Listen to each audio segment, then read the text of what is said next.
Այսօրվա մեր խոսքի քարոզությունը պետք է սկսենք մեր Տեր ու Փառավոր Քրիստոս Հիսուսի անունով այսպիսի մի պատմվածքից։ Պատմվածքը առած է հոգևոր գրքից։ Գրքի հեղինակը Ֆիլիպ Քելերն է։ Ֆիլիպ Քելերը ծնվեց 1920 թվին եւ մահացավ 1997 թվին։ Նա միսիոներ ընտանիքի զավակ էր եւ ծնվեց Աֆրիկայի Քենիա երկրամասում։ Իհարկե հասակն առնելով տեղափոխվեց Ամերիկա եւ իր ուսումը շարունակեց Ամերիկայում։ Նա 35 քրիստոնեական գրքերի հեղինակ է։ Եվ այսօրվա այս բերված պատմվածքը այդ գրքերից մեկն է։ Գիրքը այսպես է կոչվում.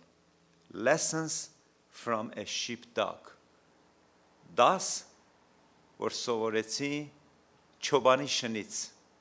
հովիվի շուն։ Հովիվները բոլորն է շներ ունեն։ Նույնիսկ մինչև այսօր 21-րդ դարաշրջանում հովիվների օգնականը, առաջի օգնականը իրենց հովական շներն են։ Դրանք հատուկ շների ցեղ են եւ բավականին թանկարժեք են գնահատվում այդ հովական շները, որտեղ ոչ միայն ամուր են, հզոր են, այլ նաեւ ահավոր հավատարիմ են։ Պատմությունը այսպես է շարունակվում եւ եթե հետևեք պատմությանը, ես ուզում եմ այս պատմության հետ միաժամանակ զուգահեռական անցկացնեմ։ Մի հովիվ անցնում էր փողոցով ու նկատեց ինչ որ մեկի բակում մի անտեր շուն, բառից բուն իմաստով անտերության մատնված։ Obviously, he had been neglected. Նրա այդ շան եւ վզից էր հսկայական երկաթյա շղթա կախված, այլ նաեւ հետևի ոտքերից մեկը եւս շղթայված էր։ Հովիվը մոտեցավ, հետաքրքրված էր, տեսավ հովիվի շունը, պատահական շուն չի։ Հենց որ մոտեցավ նկատեց, որ շունը սկսեց գրմռալ, չընդունել իրեն։ Տերը դուրս եկավ եւ տեղյակ պահեց, որ այս շունը արդեն 2 տարվա շունը եւ իրականության մեջ բացարձակապես անարժեք մի շուն։ Is a useless, totally useless. Մինչ Քրիստոսի հայտնվելը իմ ու քո կյանքի մեջ մենք շղթայված էինք ստրկության, մեղքի ու հավիտյան կորուստի եւ մեզ համար այդպես էլ բացված չէր։ Մեր մեջ դառնություն կար, մաղձ, բարկություն։ Եվ ամեն անգամ, երբ Աստված փորձում էր մեզ մոտենալ, մենք գրմռալով էինք պատասխանում ու երես դարձնում ու անտեսում նրա մոտեցալը, նրա սերը ու քաղցությունը։ Եվ ավելի ու ավելի անարժեք էինք դարձնում մենք մեզ մեր սեփական որոշումներով եւ ընտրությունով։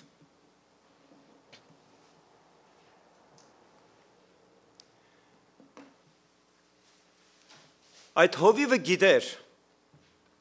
եւ շատերը կարող են նույնիսկ այստեղ ներկա իմանան նրանք, որոնք շուն են սիրում կամ շուն են երբևիցե իրենց կյանքում ունեցել, որ շանը դու դաստիարակում ես մինչև 2 տարեկան։ Շները սովորաբար 10, 12, 13, 14 այդ տարիքն են ապրում։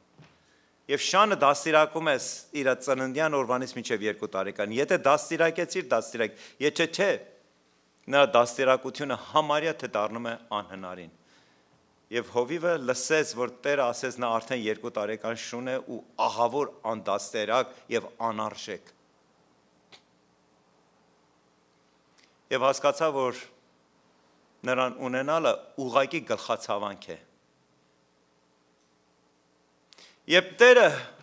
Գողգոթայի լեռան վրա խաչվում էր մարդկության համար, նա լի իրավ հասկանում էր, որ իր աստվածային սուրբ կյանքը զոհաբերումը մի բարիս բուն իմաստով մարդ ու մարդկության համար, որոնք թողեցին Աստծուն, նրա սեր ու քաղցությունը, նրա շնորհքն ու ողորմությունը ու դարձան բարիս բուն իմաստով ամբողջովին անարժեք։ Բայց այդուհանդերձ նա իր կյանքը տվեց։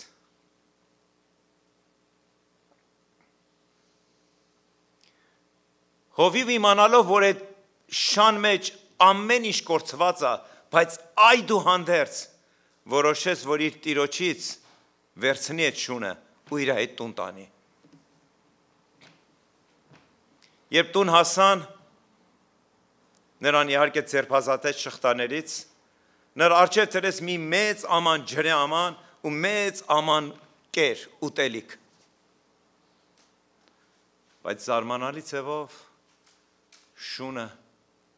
հրաժարվեց եւ խմելուց եւ ուտելուց։ Տերը եկավ, թակեց մեր սրտի դուռը, ու անգամներ մենք լսեցինք, ու այդպես էլ անտեսեցինք։ Չընդունեցինք նրա առատ օրհնությունները ու ողորմությունները։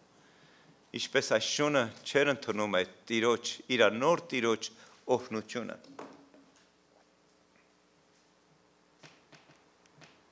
Եվ ամեն անգամ, երբ հովիվը մոտենում էր, փորձում էր նրան փաղաքշի,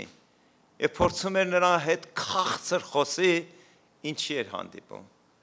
Շան գրմռոցին։ Ինչքան նմանատիպ էր։ Այն անգամները, որ ես ու դու մեր անհավատ կյանքի ապրած օրերի մեջ այդ փառավոր Տիրոջ հրավերքը,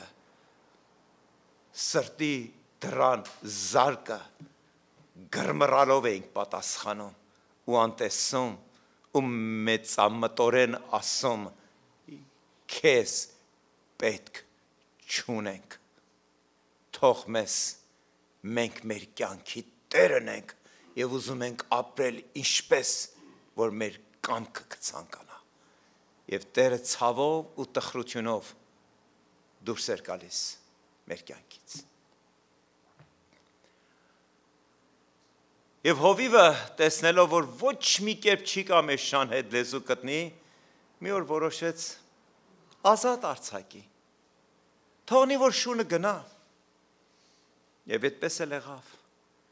Տերը թողեց անառակ որդու նման մենք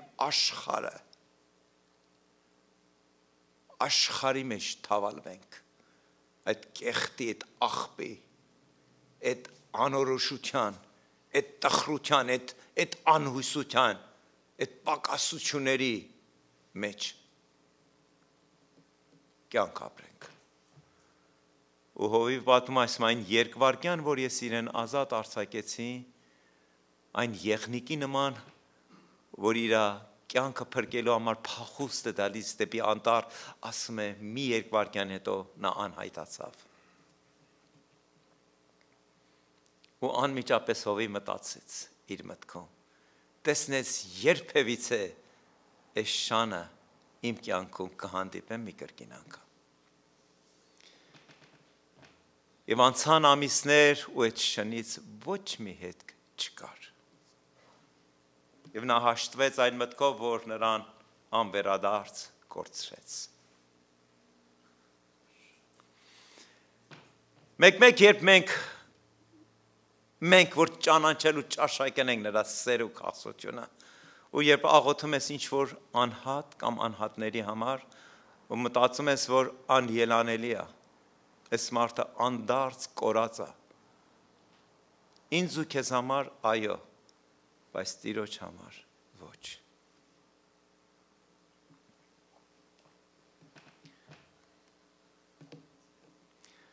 Հովիվ ասում է արդեն ամբողջովին հուսահատվելի, երբևից այս շանը իմ կյանքում որևէ մի առիթով կտեսնեմ։ Եվ մի օր ասում է, երբ իր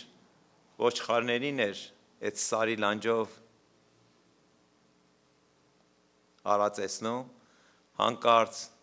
են վերը լեռնաշխտայի եմ վերև եմ բարձունքներում այդ նույն շանը նկատեց։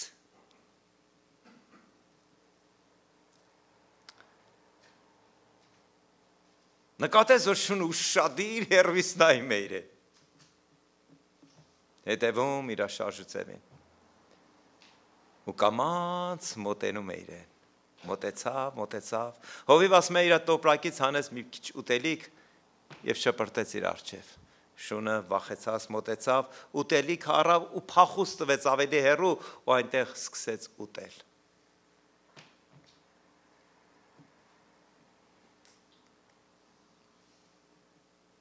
Հովիվ սկսեց դարձյալ նրա հետ քաղցրությամբ խոսալ։ Նրան հրավիրեց, որ առջև գա։ Շունը մոտեցավ։ Սկսեց վստահել իրան։ Հովիվ սկսեց փաղաքշել ու բնականաբար իր հետ առավ եւ տուն տարավ։ Գիտեք այս պատմությունը ինչով ավարտվում։ Հովիվի հետևյալ վկայությունով։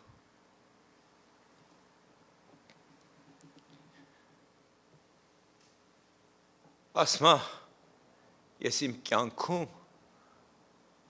երբեք չունեցա նման մի հավատարիմ շուն։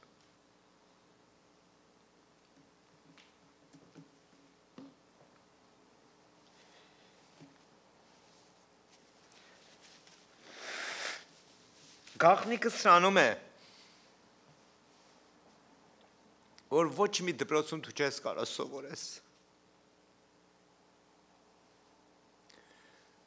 Ոչ մի հովիվ չի կարող ձեռքը դնի քո վրա ու աղոթի եւ այդ գաղտնիքը քեզ համար բացվի։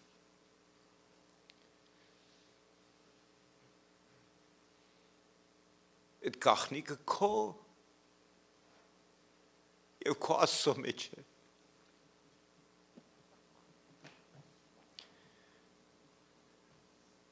Ու երբ ճանաչում ու ճաշակում ես նրան, քեզ համար հասկանալի է լինում հետևյալ համարը, որ արված է Հովանու ավետարան 10-րդ գլխի 14-րդ համարը, որ Հիսուսը իր մասին վկայեց ողջ աշխարհի մարդկությանը։ Ես եմ այդ բարի հովիվը։ Եվ ես ճանաչում եմ իմ ոչխարներին ու նրանք էլ ինչ են անում, ճանաչում են ինձ։ Այսինքն այդ ոչխարների համար, այդ անհատների համար բացվել այդ գաղտնիքը։ Այն գաղտնիքը, որ իրենց եւ իրենց Աստծո մեջ է։ Նրանք հասկացել են այդ փառավորած բարի հովիվի սերը, ողորմածությունը, որ նրանց հետ կլինի ու նրանց հետ կլինի մինչև աշխարհի վերջը։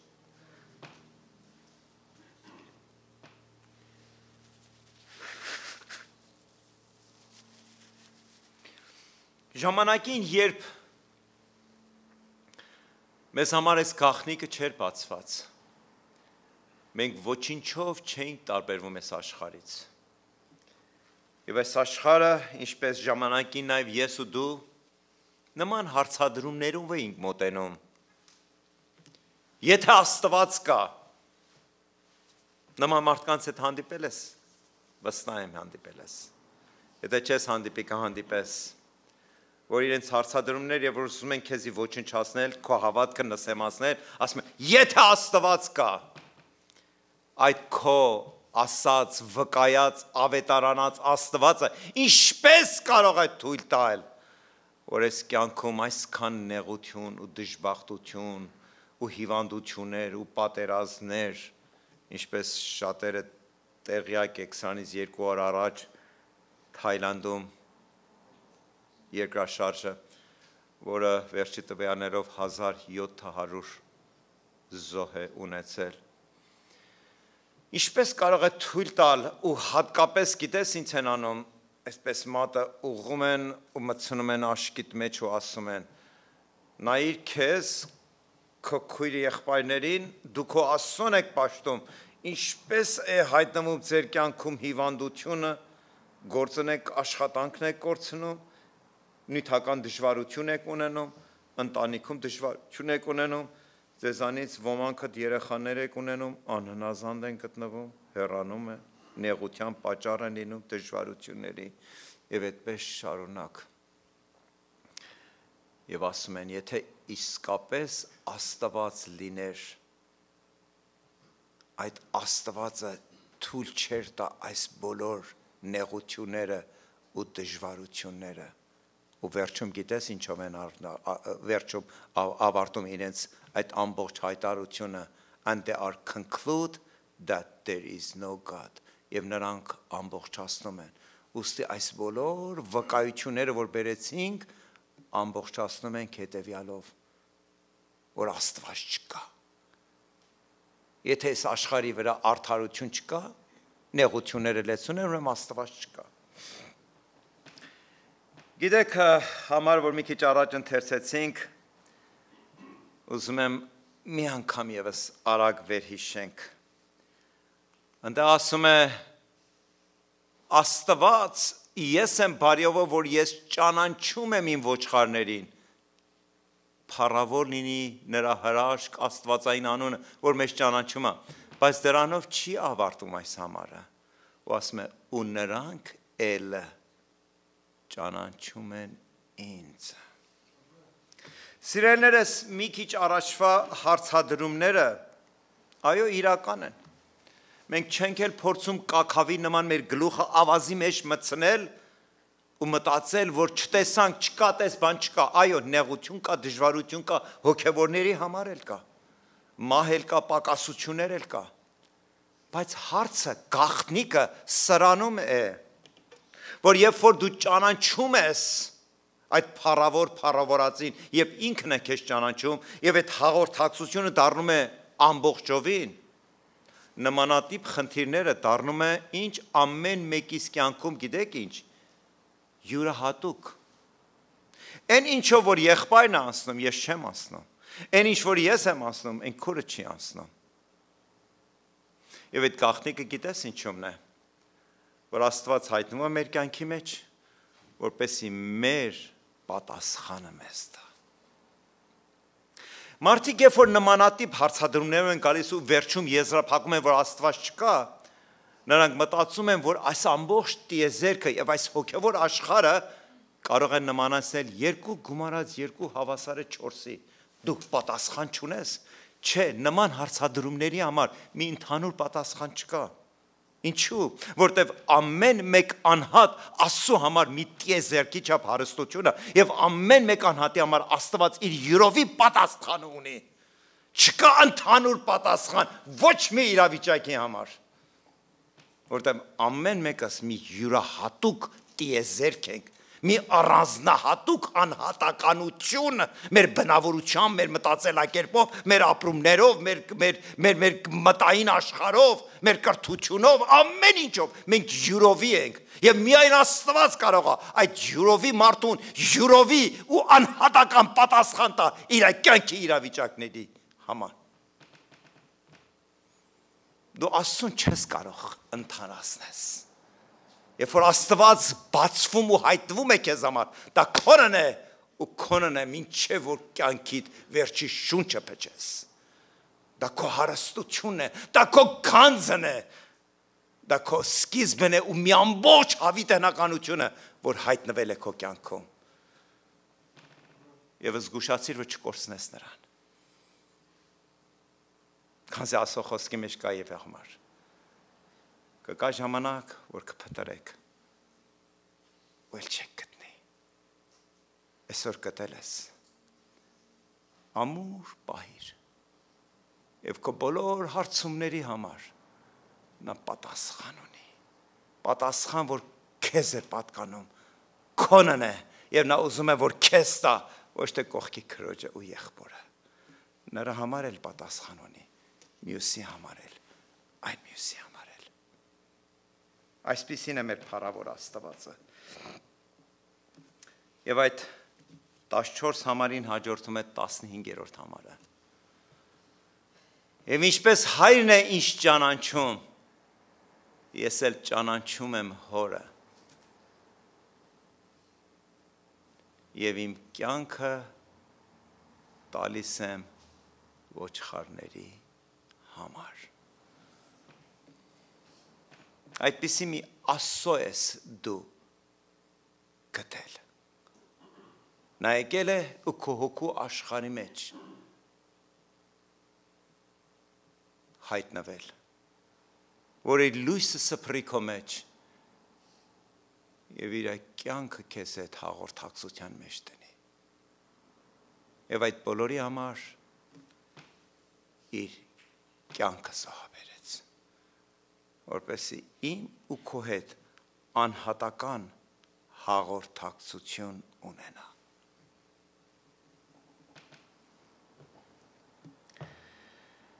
Ժամանակ առ ժամանակ նման արտահայտություններ դուք կլսեք հեռուստատեսությամբ կամ ինչ-որ արտիկլներում կկարդաք։ Կոչվում է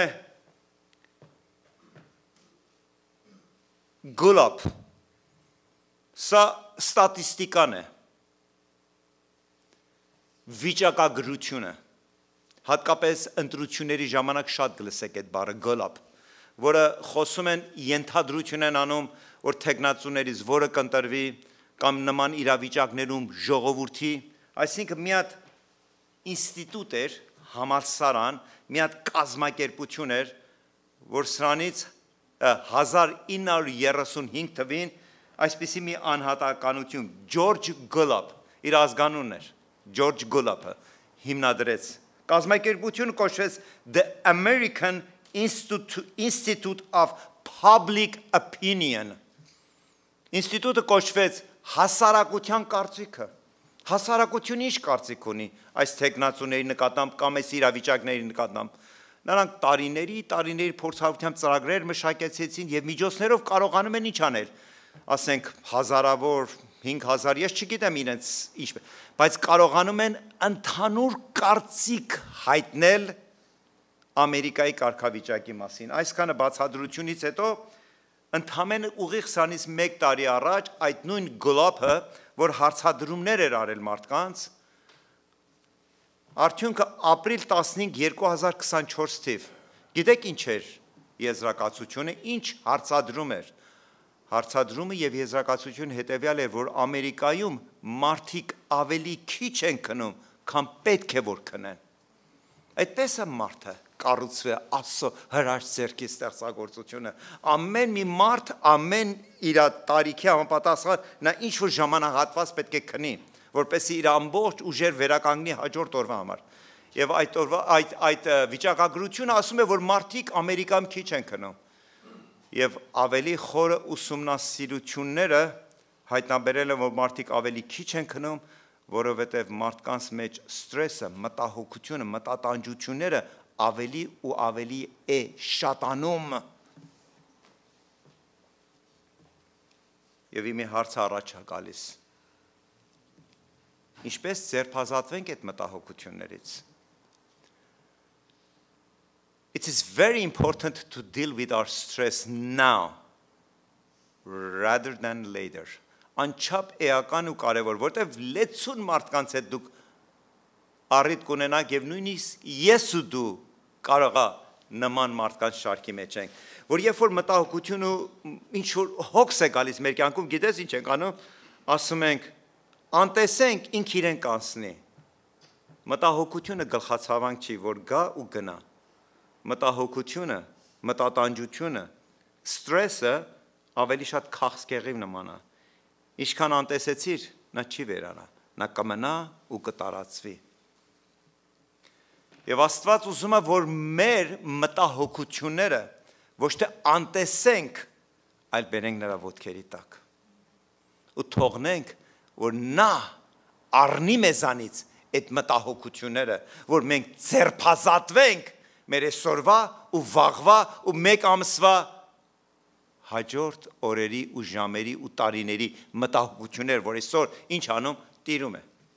իմ ու քո վրա։ Եվ ուզում եմ մեկ բան ասեմ, այսօրվա մեր խոսքի նյութը չէ, բայց ամեն անգամ մենք բոլորս էլ օժտված ենք ու ենթակա ենք, որ անցնենք մտահոգություններով։ Քո աղոթքը փառք Տիրոջը, քո աստվածավությունը փառք Հիսուսին, քո ծոմապահություններ այո եւ ամեն, բայց մտահոգությունը մի բան է, որ կգա ու անկոչ հյուրի նման ներս կմտնի քո կյանքում։ Եվ մի բան, որ ես ուզում եմ ինձ հիշեցնել եւ քեզ, Սաղմոս գրքի մեջ ամենակարճ սաղմոսներից մեկը 23-րդ սաղմոսն է։ Ամենակարճ չի, բայց կարճերից մեկն է։ Ընդհանրապես 6 համարից է բաղկացած։ Երբ որ տուն գնաս, հիմի չէ։ Երբ որ տուն գնաս,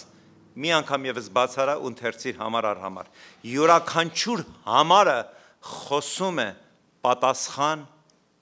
իմ ու քո մտահոգությունների համար։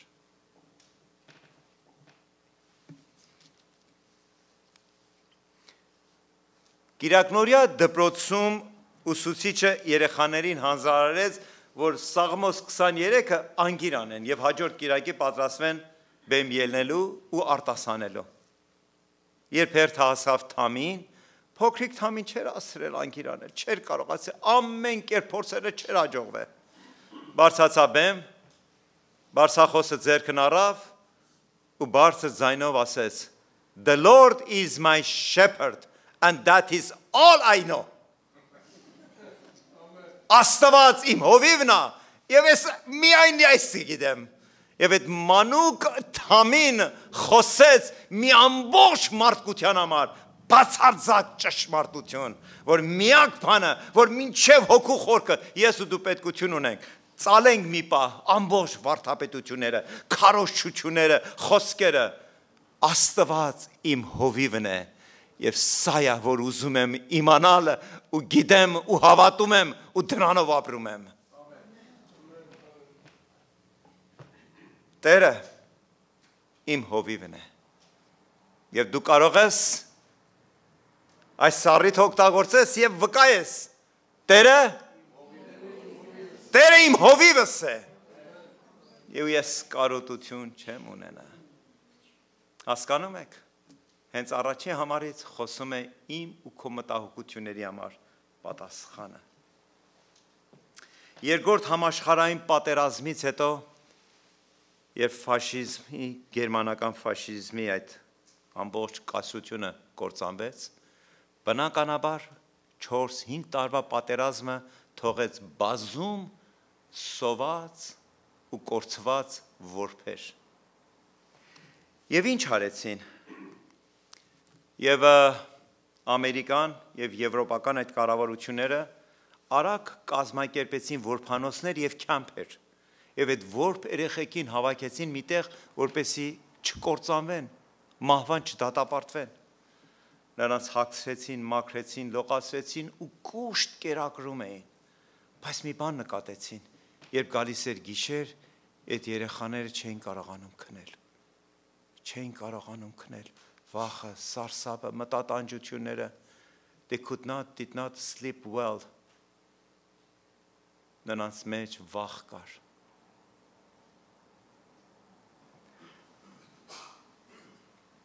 Եվ սկսեցին ուսումնասիրել։ Նման հոգեբաններ շատ քիչ կգտնեք։ Այսօր 60 հոգեբաններ կան,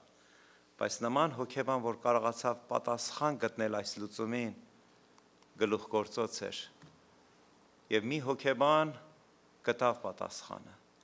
Ասում է երեկոյան, երբ նրանք ընթրում էին, նրանց կուշտ կերակրում էին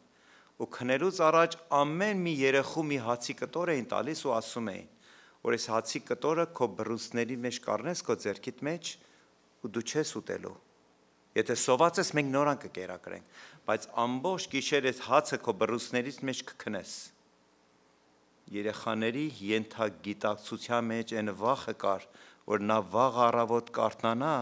ու նորեն սովի կմատնվի։ Ու շատ կարճ ժամանակից հետո հարցի լուծումը իրականացավ։ Այդ երեխաները, որ գիշերը քնում են իրենց բռունցքների մեջ պահած այդ հացի կտորները, քնում էին հանգիստ ու խաղաղ, հավատալով, որ վաղվա օրը ինչ էլ որ պատահի, նրանք իրենց ձեռքում հաց ունեն ուտելու։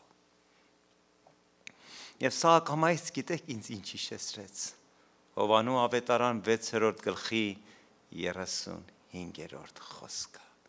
Հիսուսը ասեց. Ես եմ կյանքի հացը, ով որ ինձ ուտի, էլ չի սովի։ Ունենք մենք այդ հացը, ոչ թե մեր բռունցքներում, այլ մեր հոգու խորքում։ Հավատում ես, որ նա քո Տերն է, քո հովիվը, քո փրկիչն է, և քո ամբողջ մտահոգություններն ու ցավերը գիշերը քնելուց առաջ կարող ես այդ փառավորածի ձեռքերի մեջ բերելու և նրան հանձնելով նրա հոգու ներկայությանը մեջ խաղաղ քուն մտնես, վերականգնելու քո մարմինդ, քո միտքդ և իհարկե քո հոգիդ հաջորդ օրը, նրա պարգևած օրը ապրելու նրա շնորհքի ու ողորմությանը մեջ։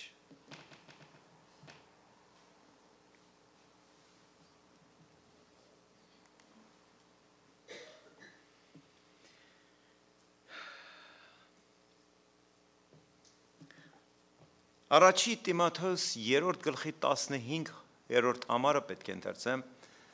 բայց մինչև ընթերցելը 14-րդ համարում Պողոս առաքյալը, որ նամակը ուղղած էր Տիմոթեոսին,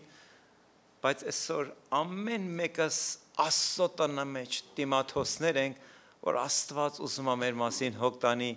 ինչպես 2000 տարի առաջ Պողոս առաքյալը լցված լեցուն սիրով դեպի Տիմոթեոսը, որ պատանի էր ու նրան ծանր եկեղեցու բեռն էր հանձնարարված, հետևյալ խոսքերն ասում, ասում է Տիմոթեոս, որդիս,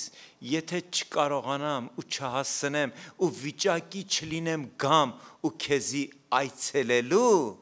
բայց հիշիր, դու ծառայություն ունես անելու, ինձ հետ, թե ինձնից դուրս։ Եվ 15-րդ համարը այսպիսի խոսքեր ասում, իսկ եթե ես ուշանամ, որպեսզի իմանաս, թե ինչպես պետք է վարվես Աստծո տանը մեջ։ Այսօր մեր ամբողջ խոսքը, նույնիսկ խոսքից առաջ հայտարարություն ինչի մասին էր, Աստծո տան մասին էր։ Ասում էր, վարվես Աստծո տանը մեջ, որ կենթանի Աստծո ինչն է, եկեղեցին է, Աստծո կենթանի եկեղեցին է, երբեք չխաբվես, սա մի վայր է, որտեղ ես գալիս եմ իմ քույր եղբայրների հետ աղոթելու, ով ոչ, Պողոս առաքյալը բացում է գաղտնիքը մեզ համար եկեղեցու, և այդ գաղտնիքը դրա մեջ է, որ կենթանի Աստծո եկեղեցին է, և այս շենքը չի, այս պատերը չի, ես ու դու, այս ներկայությունն, այս կենթանությունն է,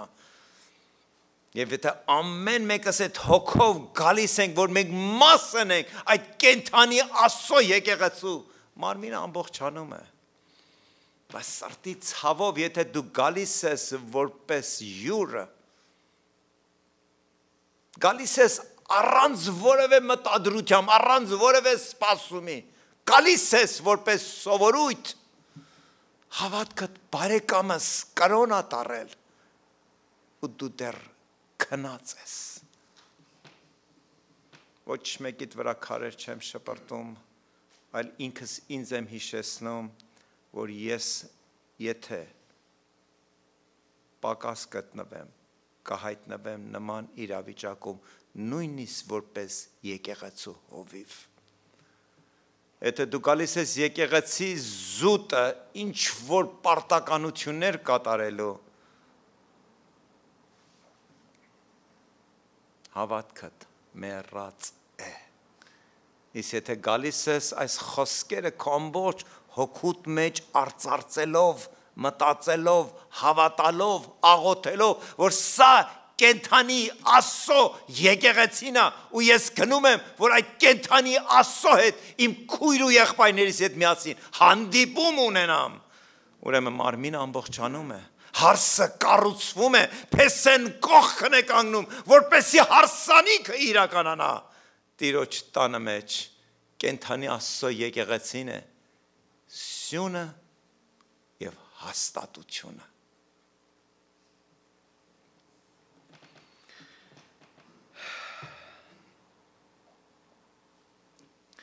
Սրտի ցավով ես բառից բուն իմաստով եմ ասում, ամենայն անկեղծության եմ ասում։ Սրտի ցավով այսօր կան հարանվանություններ, եկեղեցիներ, հովիվներ, առաջնորդներ, դուք ինքներդ նկատեցիք։ Ընդամենը ուզում եմ մի հատ արագ հիշեցնել։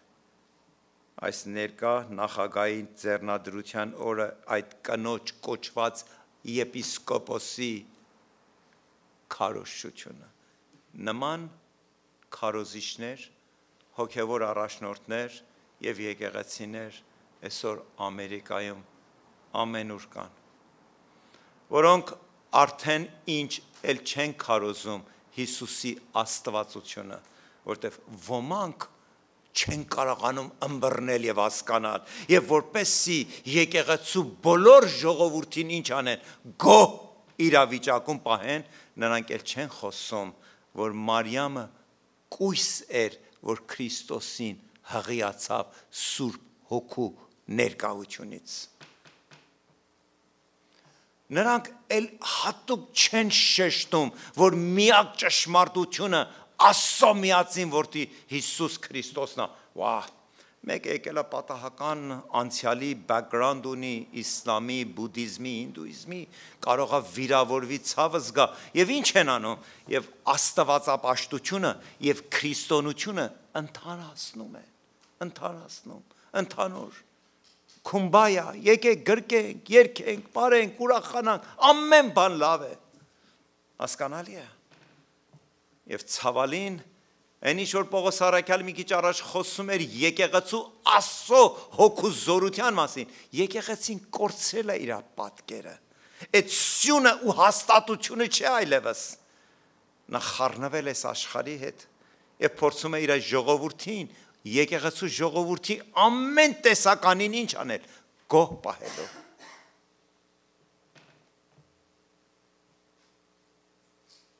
Եվ այլևս խոսք չկա մեղքի մասին։ Եթե մեղք չկա, խաչը կորցնում է իր ամբողջ արժեքը։ Քրիստոսի զոհաբերությունը էլ չի արժեքավորվում։ Նա ինչի զոհվեց։ Ինչի իր աստվածային կյանքը տվեց։ Ինչի համար։ Եթե